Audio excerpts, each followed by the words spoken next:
Pas le choix, même l'archéologie traditionnelle est dans l'interprétation. Tu sais, si tu pars d'un fragment, tu sais, imagine, tu n'as pas la corde, tu n'as pas la pointe, tu as juste la pièce en pierre, ou pire encore, tu as juste la pointe en os.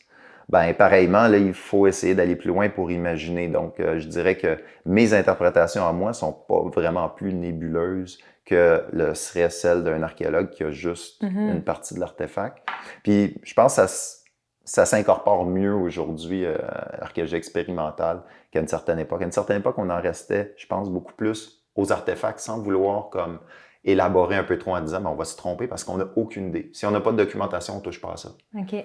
Alors, moi, ça me dérange pas d'aller plus loin puis de me tromper. Puis les archéologues actuels, je pense, sont très, très favorables à ça. Là. Comme j'ai dit, ça se développe, l'archéologie expérimentale. Parce que tu disais qu'à une époque, ça a été un peu arrêté parce qu'il y avait une valorisation plus Ouais, des statistiques. Beaucoup de la statistique, le calcul. On en fait encore de la statistique puis du calcul puis tout ça.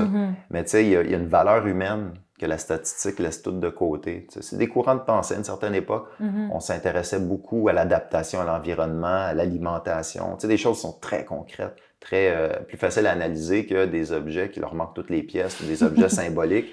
Et puis, non, je pense qu'il y a plus d'ouverture aujourd'hui. Je pense que c'est plus le côté humain. Tu sais, essayer de comprendre l'humain derrière l'objet. Puis si on se trompe, c'est pas grave. On est là pour les expérimenter. L'expérimentation est là pour ça. Puis même pour corriger ce qu'on a fait dans le passé. Des fois, je suis appelé à collaborer avec des chercheurs, à l'Université de Montréal, à d'autres universités, qui sont pas artisans. Eux autres, c'est des analystes. Ils ont leur microscope, leur truc, là, ils sont top là-dedans. Moi, les microscopes, là, ça me dit rien. Mais ils ont besoin d'objets pour tester, pour comparer avec les traces qu'ils ont sur leurs objets.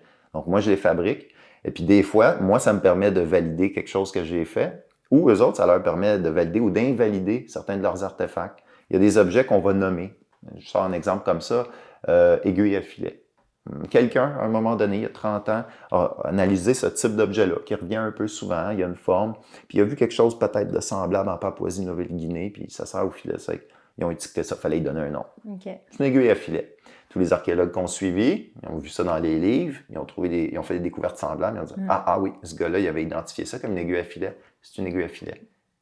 C'est tout. Personne ne s'est posé la question.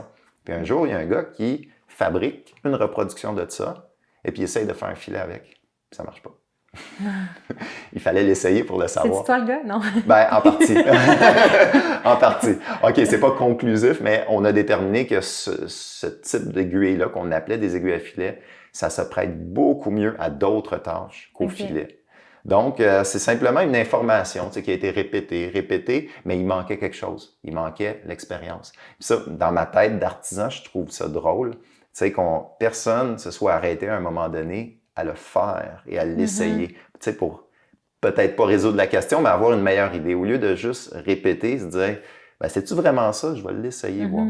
Mais l'archéologie académique utilise beaucoup plus l'analyse actuellement, beaucoup moins l'expérimentation. Donc, souvent, on va s'arrêter à l'analyse, puis ça reste en suspens. C'est peut-être une aiguille à filet, jusqu'à ce qu'on l'essaye.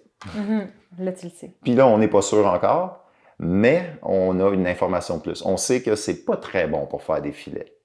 À quoi ça sert d'autres? Bon, ça, c'est un autre mystère. Encore à découvrir. On va suivre ta page, on va le voir. Oui, éventuellement, il va y avoir d'autres expériences. Merci d'être avec nous. Moi, c'est Vincent, je suis normalement derrière la caméra. Si vous voulez faire partie du mouvement et apprendre avec nous comment améliorer le quotidien, venez nous rejoindre dans le Club Renard. C'est la meilleure façon de contribuer à la mission de Renard, puis vous allez avoir accès à plein de contenus bonus. Venez nous rejoindre au renard.ca/club. À bientôt!